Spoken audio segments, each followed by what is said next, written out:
Good morning, all.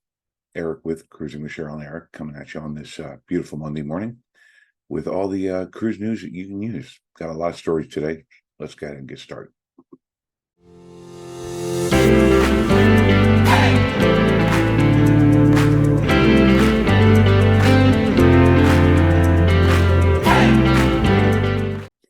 First up, Disney's finally releasing some of the details about their new private island, Lookout Cay at Lighthouse Point.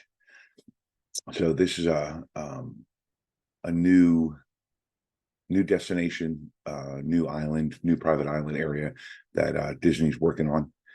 It's going to be on the island Eleutheria in the Bahamas, just south of Castaway Cay, east of Nassau. They've released a bunch of the names and ideas of a bunch of the areas. First up, we've got the Mabrika Cove. It's kind of the entry point to the island and the first stop on the tram. The word Mabrika means welcome in the Taino language. The Taino tribe is the indigenous tribe of the Bahamas, so they're paying homage to them.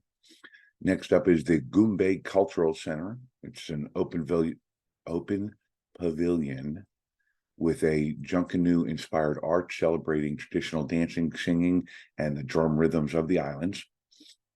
Third, we have Triton's Trumpet Stage.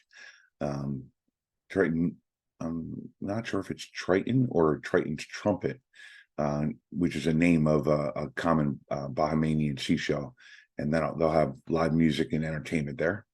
The Little Mermaid will be an interactive water play area for the families. Water drums, wave making fountains, and even 2 junior side slides for those little ones. And then, of course, they're going to have a Serenity Bay.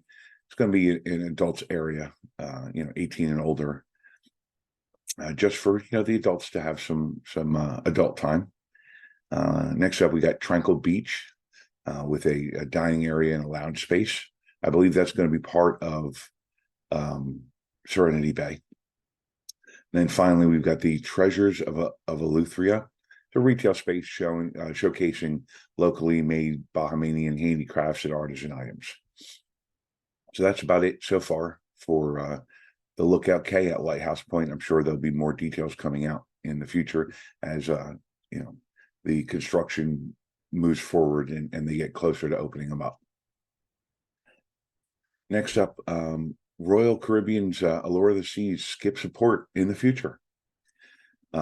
So the April 29th sailing of the Allure of the Seas has changed their one and only port of call. So a 4-night Western Caribbean cruise where that has one port of call. Originally, they were going to stop in Cozumel for the day, but instead they've switched it. Now they're going to go to Labadee, Haiti, to their private area there instead.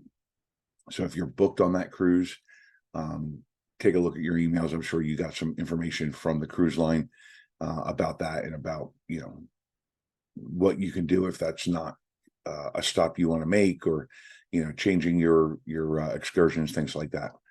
They cited a berthing conflict in Cozumel, which is interesting because Cozumel is arguably one of the largest cruise ports in the world, and I would think that they would have enough room for multiple big ships, but I guess not. So the reason I think it's a little, I don't want to say hinky, but a little strange is there's only 3 ships scheduled to be in port that day. Obviously, the Allure was supposed to be there. I don't remember the second one, but the third one is the Icon of the Seas.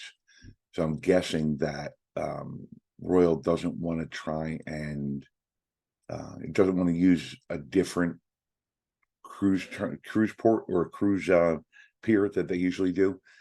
So they basically just scrapped it, let the Icon go there for the day, and then the Allure is going to head out to Labadee. So check it out if you're on that cruise. See, if you don't want to go to Labadee, see if you can swap it out. So, what the penalties are.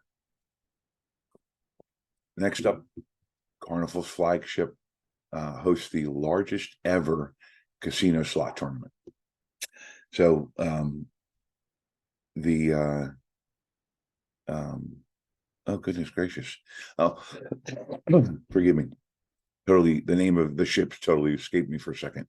The Celebration hosted a slot tournament last week, and there were 1,691 participants in the casino tournament. Tournament had a $1 million prize pool with the top 100 players receiving a prize of some sort.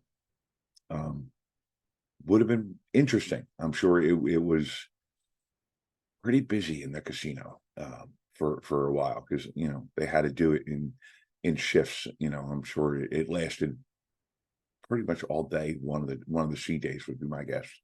The cool thing is the winner, the top three prizes were: the winner got $500,000, second place got 150 grand, and third place got $50,000. Not a bad way to make a little money off of a cruise instead of them taking your money. They do have several more of these slot tournaments planned coming up again in 2024 and in 2025. So if your jam is slot tournaments, might want to take a look at the Carnival website, see if you can find out more information as when the next ones are, and get yourself a spot. Next story: celebrity announces a new thing, for lack of a better word. It's called the Celebrity Pass.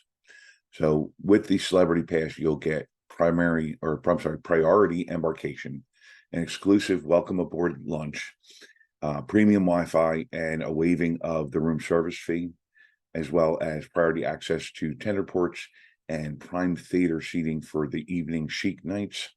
Now, it's not free. It's actually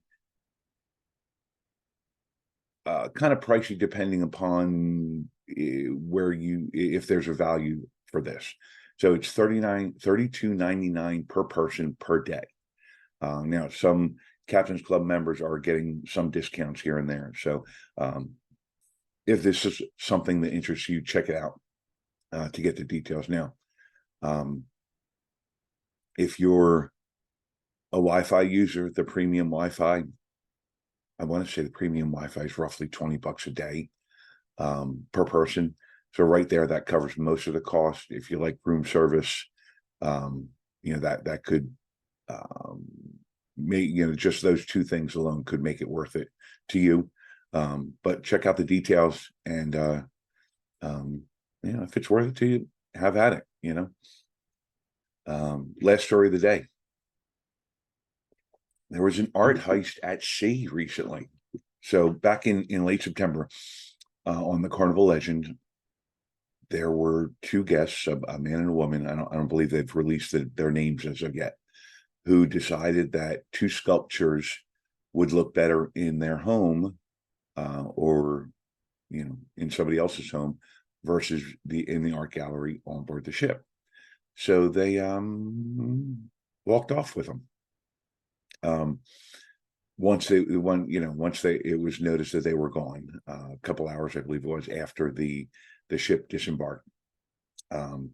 They obviously rewound, the tapes of the cameras, because they've got cameras everywhere, just like in a casino.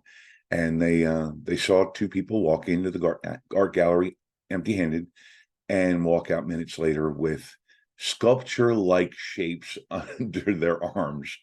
So, in conjunction with the FBI, got a search warrant and was able to recover both sculptures. They have not served arrest warrants yet on these two individuals. Obviously, they're, still doing the investigation and gathering the evidence, so that, when they do make an arrest, hopefully it'll stick in a court of law. So yeah, that's an interesting way of taking home a souvenir. Not sure that I would, recommend it, since it's probably going to be a long time before these two individuals are able to go on a cruise again. But yeah, to each his own, I guess. Anyway, that's about it for today. I hope you have an amazing Monday. I'll talk to you soon.